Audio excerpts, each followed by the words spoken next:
Welcome to Soul Tips from PB, your source of Bible-based insights to strengthen your walk with God.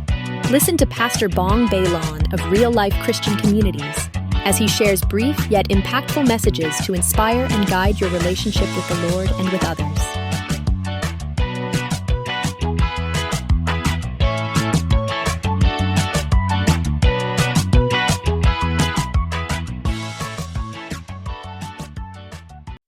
The beginning of birth pains. Matthew 24, verses 1 to 14. Jesus left the temple and was walking away when his disciples came up to him to call his attention to its buildings. "Do you see all these things?" he asked. "Truly I tell you, not one stone here will be left on another. Everyone will be thrown down." As Jesus was sitting on the Mount of Olives, the disciples came to him privately. "Tell us," they said, "when will this happen? And what will be the sign of your coming and of the end of the age?" Jesus answered, "Watch out that no one deceives you. For many will come in my name, claiming I am the Messiah, and will deceive many. You will hear of wars and rumors of wars, but see to it that you are not alarmed. Such things must happen, but the end is still to come. Nation will rise against nation, and kingdom against kingdom. There will be famines and earthquakes in various places. All these are the beginning of birth pains. Then you will be handed over to be persecuted and put to death, and you will be hated by all nations because of me. At that time, many will turn away from the faith and will betray and hate each other. Many false prophets will appear and deceive many people. Because of the increase of wickedness, the love of most will grow cold. But the one who stands firm to the end will be saved. And this gospel of the kingdom will be preached in the whole world as a testimony to all nations, and then the end will come." This is the word of the Lord. Tayo po ay manalangin. Heavenly Father, maraming salamat po for this day. Thank you for your grace upon us, O Lord, for waking us up and giving us this opportunity to go into your word, to meditate, and to receive your message, your word, for us today.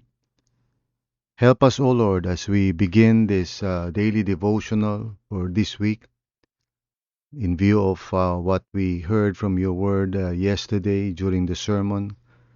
We ask, O Lord, that you would just help us to deepen our understanding of what you are saying, O Lord God, to us about faithfully waiting. Thank you, Lord. It is in Jesus' name we pray. Amen and amen. Well, hello everyone. This is Pastor Bong Bailon of Real Life Christian Communities. And once again, tayo po ay nag-uumpisa ng ating weekly devotional, daily devotional each day. At ito po ay bunga ng ating mensahe last Sunday or yesterday, kung saan tinalakay po natin yung faithfully waiting based on Matthew 25:14 to 30. To begin our devotions, gusto ko mag-umpisa po tayo sa Matthew 24 verses 1 to 14. Ngunit bago natin talakayin yung passage na yan, I just want to give a short background. In Matthew 21 and 22 hanggang 23, si Jesus entered Jerusalem as part of his mission and purpose. And in that great city, of course, ito yung kinoconsider na center ng Jewish piety and Jewish faith. Basically, he was not recognized as the Messiah. He was rejected in Jerusalem. That's why at the end of chapter 23, he lamented, the situation of Jerusalem, and he prayed And at the same time, He issued a great and stern warning para sa kanila. No? Jesus said basically, "Oh, Jerusalem, Jerusalem," yun sabi niya at the end of Matthew 23, which is a setup for the next chapters to come, particularly chapter 24 and 25. So dito sa Matthew 24, we see Jesus leaving the temple after that sad encounter with the religious leaders, and he was walking away, as the scripture says. Tapos his disciples came up to him to call his attention to its buildings. Now, you need to understand na nung panahon na yun, yung temple together with all its surrounding buildings were considered, truly one of the wonders of the world. And in its magnificence talaga is a proud icon, no, ng religious faith ng Israel. So, that city and that temple and that place, of course, symbolized really the epitome or the center of the Jewish faith in Yahweh. Now, Jesus, said suddenly and sternly, as a follow-through sa kanyang sinabi earlier in chapter 23 at the end of it. So sabi niya, do you see all these things? Referring to the temple and the buildings. Sabi niya, truly I tell you, not one stone here will be left on another. Every one will be thrown down. Now, sabi ng mga archaeologists, I haven't been to that place, pero ayon sa mga archaeologists or those who are experts, yung temple and its buildings were, it had a lot of stones, huge stones that no one really can carry. So yung statement ni Jesus na no, not one stone here will be left on another. It gives you an idea na it would be quite a judgment na darating sa Jerusalem for that to happen. Indeed, actually, it happened. About 40 years later after Jesus said this, in AD 70, nagkaroon ng, massive attack, ang Roman Empire against Jerusalem. And basically, they destroyed the whole place. They destroyed the temple and everything. So, nangyari yung sinabi ni Jesus dito sa chapter 24, verse 2. So, it was a literal prophecy that actually happened in history. Now, beginning in verse 3, there was a further conversation. Sabi nga niyan, as Jesus was sitting on the Mount of Olives, which is usually a place where Jesus and his disciples would have deep talks, about the kingdom of God. So the disciples came to him privately because they want to siguro understand better, since Jesus is their rabbi, their teacher. So sabi nila, tell us, they said, when will this happen? And what will be the sign of your coming and of the end of the age? Now, it seems to us, kung tayo yung parang babasa nito, it seems like the disciples are asking three questions. Una, when will this happen? Pangalawa, what will be the sign of your coming? And then pangatlo, what will be the sign of the end of the age? But actually, they're just asking one question, Nung sinabi nila na when will this happen, of course they're referring to what Jesus said earlier, yung temple being destroyed or being made desolate, in other translations. But then in their understanding, based din sa kanilang yung tinatawag na eschatology or yung theology nila of the end times, they know that, related ito doon sa parousia, yung tinatawag na parousia, which is the revealing and the arriving of the Messiah.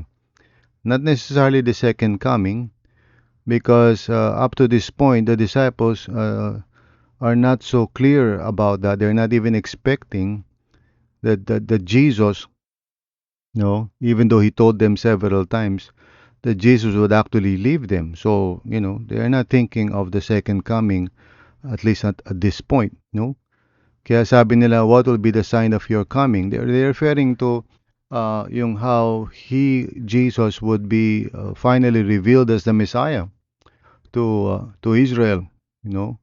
Kasi the first time nung pumasok siya doon, nakita ng mga disciples that they did not recognize Jesus. So they're thinking there will be a time that they would recognize Jesus as the Messiah, which would also signal, yung tinatawag nilang the end of the age, which means the kingdom, is going to be restored to Israel, and Israel will become prominent again, overcome all her enemies and so forth. Now, of course, nandun yung kanilang expectation and orientation. So, interested silang malaman kailan ba mangyayari yun, because that's the reason why they follow Jesus, because they believe that He was the Messiah and that He will rule, on behalf of Israel and over all nations. Kaya they're pretty much, excited and committed to that cause. So they are looking forward to Jesus being recognized by Israel as the Messiah. And so kasama sila doon sa glory na yun. And so they're interested with that idea, and they're asking kung kailan ba nangyayari yun. And what will be the sign na mangyayari na nga yun. Referring, once again, for your understanding, that they're thinking that Jesus, even though initially he was rejected, would eventually be revealed to all Israel, and he would be recognized as the Messiah, which would now inaugurate, yung the fullness of the kingdom of God as they are expecting. Of course, they know that they are already having a foretaste of that through the ministry of Jesus, through the person of Jesus. And they know that they are experiencing a preview of that kingdom and its power, pero not yet fully, as they know, kasi meron pa ring mga Roman Empire, subjugating Israel and so forth. Israel is not yet, nasa pinnacle ng kanilang calling to be the head, not the tail. Anyway, they're asking that question. Pero instead of telling them when, kung kailan ba yun, or even kung ano ba yung mga exact details nun, in fact, this is very similar to the question that they asked to Jesus also, according to Luke in Acts chapter 1, verse 6. They are interested in knowing kung mare-restore na ba yung kingdom. And sabi ni Jesus sa kanila doon sa Acts 1, na it is not for their information or knowledge na malaman nila yung times and dates that the Father has set. So very similar yung inquiry na yun dito sa binasa natin sa verse 3 ng Matthew 24. Now, the way Jesus answered this is found in verse 4 and following. Sabi rito, Jesus answered, "Watch out that no one deceives you." So instead of being preoccupied with the times and the dates and ano yung mga mangyayari, to usher in the kingdom of God, finally, sabi ni Jesus sa kanila, watch out that no one deceives you. So in other words, he is now about to explain what would transpire, especially as soon as the temple is destroyed. There will be events that will be happening, and he doesn't want his disciples to be alarmed or to panic or whatever, but to be informed, kung ano yung mga mangyayari. And he said, watch out that no one deceives you. So, posible na there might be some deceptions because he will no longer be present among them physically. He will be, dying on the cross and so forth, which of course hindi pa nila alam ano yung gravity ng mga mangyayari na yun. Hindi pa nila talaga but it's part of the parousia or the unveiling of the glory of Jesus, how he will be suffering in Jerusalem and eventually die on the cross, but on the third day he will rise again, and he will be with them for a little while, and then eventually he will ascend to the right hand of the Father, and thus included yun sa parousia niya, sa declaration niya of who he is, his identity, which of course hindi pa ganun kalinaw sa mga disciples yun up to that point. Now, sabi sa verse 5, "For many will come in my name, claiming I am the Messiah, and will deceive many." That's an interesting statement. Sabi niya, "Many will come in my name." So in other words, this will be insiders or inside the church, pretending to be followers of Jesus, and yet ang kanilang preaching is, "I am the Messiah." And they will deceive many.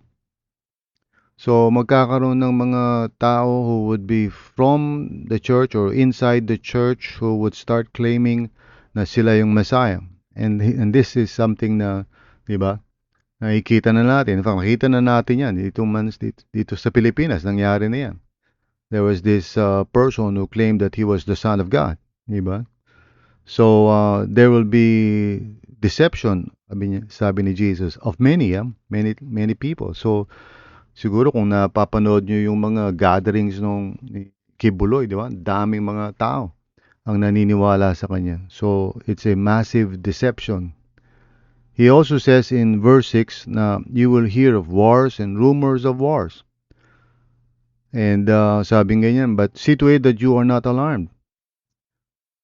So Jesus is telling his disciples basically that it would not just be parang instantaneous. There will be a period of time, and there will be these events that will be happening that may seem like siguro while it is happening na parang katapusan na ng mundo. And yet Jesus was saying, don't be alarmed. Sabi niya, such things must happen, but the end, sabi niya, is still to come. So yung mga gera, yung mga awayan ng mga bansa, does not mean end of the world na. Although, for some who may go through that, like for example, in World War I, in World War II, akala ng mga tao, katapusan na ng mundo. And then there's the Cold War, yung threat ng nuclear war. People are thinking, naku, ito na, katapusan na, or even today, siyempre, with the rise of AI and robotics, niisip na ng mga tao, parang magiging Terminator na tayo, parang katapusan na ng mundo through technology. All of that is, of course, alarming pag inisip mo, pero sabi ni Jesus, such things must happen, but the end is still to come. He also said in verse 7, nation will rise against nation, and kingdom against kingdom. So there will be rebellions, and uprisings, and taking over of one nation over another, di ba? So mga bansa trying to conquer other countries and so forth. Well, we're seeing that as well right now. And well, of course, throughout history, kung tutusin. There will be famines, sabi niya, and earthquakes in various places. Now, pag may mga nangyayari, mga trahedya na ganyan, mga catastrophes, sometimes we're thinking, uy, katapusan na talaga, end of the world na. But the Lord Jesus is saying, this will be part of it. Sabi nga niya sa verse 8, all these are the beginning of birth pains. In other words, when we see these things and they would happen, parang birth pains daw yan. Now, yun yung illustration o metaphor nung nangyayari. Parang malapit ng manganak. Now, for those of you who are listening who have experienced that, madali yung maunawaan yan. For the rest of us who are men, for example, simply we can only imagine how that feels like. Pero the idea is yung hindi pa mangyayari, kundi nandun na yung mga senyales na mangyayari yun. So yun ang point ni Jesus. And then in verse 9, sabi niya, then you will be handed over to be persecuted and put to death, and you will be hated by all nations because of me. So in other words, Christians would be persecuted. The disciples themselves will be persecuted. In fact, all of them would die a martyr's death, except John. John was the one who reached a ripe old age, and he, well, I think he also was martyred. Pero nevertheless, the point is that magkakaroon ng rejection and persecution for those who follow Jesus.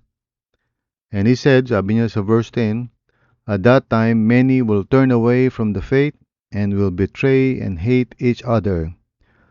So even among Christians, magkakaroon ng consequences yun, yung mga pangyayari na yun. They will turn away from the faith. I know somebody who turned away from the faith, and it's a very sad thing. Every time nakakabalita ako ng mga ganong sitwasyon that people will turn away from the faith, leaving the faith, in other words, hindi na sila Christian, or they will claim na hindi na sila Christian, or maybe they might still claim na Christian sila, but they're no longer living as such. So nakaka-sad talaga yun. Pero, yung ganong mga pangyayari, again, that's all part of the in-between times. Yung from the time that Jesus died on the cross, rose again from the dead after 3 days, and ascended to the Father after 40 days, to the time that He will return. There is this period, this long period, no, na mangyayari, of which maraming mga bagay that may seem like parang end of the world na, pero sabi ni Jesus, wag daw tayong maalarma. And in verse 11, sabi, and many false prophets will appear and deceive many people. So Jesus is already giving a preview to His disciples of what would happen. So He's not answering the question, when ba ito, when will this happen specifically, no? Later sa chapter 24, He would actually be saying, in effect, that no one knows the day or the hour. But His point is that hindi tayo dapat ma-concern dun sa predictions, but rather dapat ang maging concern natin is how we can stay watchful and faithful to the Lord and not be deceived. Sabi rin ni Jesus sa verse 12, because of the increase of wickedness, the love of most will grow cold. So yung pag-ibig ng maraming tao ay manlalamig. So there will be a lot of backsliding and lukewarmness even among the people of God. Pero sabi niya, but the one who stands firm to the end will be saved. And so this is our responsibility in the meantime. Itong nais ng Panginoon na maging concern natin, how we can follow the Lord Jesus each and every day, staying faithful to Him, being watchful, and not wasting time, making sure that every opportunity is redeemed, for the glory of God, being wise in the way we live. And then sabi niya sa verse 14, and this gospel of the kingdom will be preached in the whole world as a testimony to all nations. So, yung pag-preach ng gospel is what we need to be concerned about. So, imbis na nag-iisip tayo, nanguhula tayo, kailan ba ang end of the world, we should focus first on our walk with the Lord, staying faithful and watchful, bearing fruit, being fruitful, and at the same time, making sure that the gospel continues to be preached. Not just in one place, sabi ni Jesus, but to the whole world. So we must do our part. Yan dapat ang maging parte natin, whether we are contributing our resources or we are hosting Bible studies in different places, o kaya tayo ay actively involved sa mga reach teams, we're reaching out, sharing the Word of God, or we are offering yung ating mga gifts and talents, lalo na sa mga events, that are so crucial sa pag-iimbita sa mga seekers to hear the gospel. And of course, siyempre, in terms of prayer. So each one has a role to play, and we must actually stay faithful to the Lord sa daily walk natin. And then we must continue to preach the gospel. This is our concern, and this must be our main concern. Hindi yung paghuhula ng mga petsa o mga dates kung kailan mangyayari yung second coming and also the end of the world. So sabi niya sa panguli, verse 14, and then the end will come. So let's not worry about that. God will take care of those things. Ang concern po natin is to walk faithfully with the Lord, abide in Christ, cooperate with His transforming grace, as He transforms us into the people of God who would bear fruit.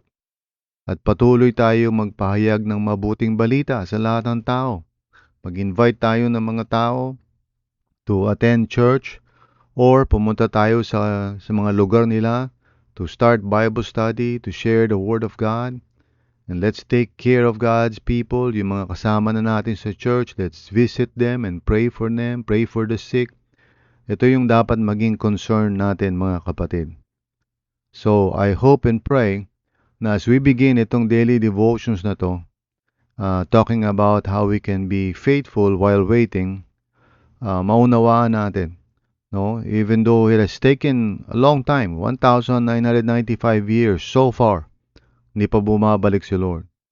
And if it would take another 1,995 years more, we don't know. But for the time that God has given us, yung life na meron tayo, let us be faithful to the Lord. God bless you. Tayong lahat ay manalangin. Lord, maraming salamat sa iyo, dear God. Thank you for your word. And I pray, Panginoon, by your grace and mercy, ito nga marinig namin mensahe. Now, while we are waiting for your coming and for the end of the age, Panginoon, that we would truly walk with you and be watchful, not allowing ourselves to be deceived, not allowing ourselves to lose faith, but continuing to persevere in the Lord and cooperating with your grace as you transform us into the image of your Son, Jesus, and also to be busy proclaiming the good news, working together as one, para the Word of God can spread to as many places as possible. Maraming salamat po, Panginoon. Thank you for your grace to us, Panginoon, and your mercy and compassion sa aming lahat. In Jesus' name, amen and amen. So God bless you, everyone. Once again, help me to invite others to listen. Mag-post po kayo sa mga grupo nyo, group chats, Facebook, wherever.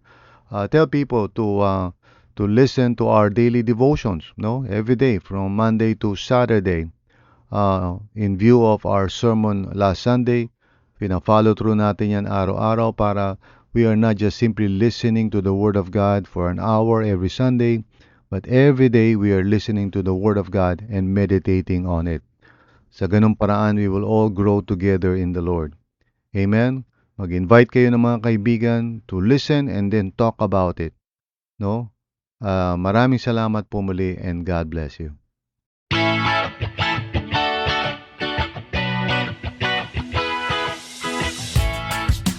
Thank you for listening to Soul Tips from PB. I hope today's message has encouraged you in your spiritual journey. If it has, please consider subscribing and sharing this podcast with others. Let's spread the word and grow together in our relationship with God.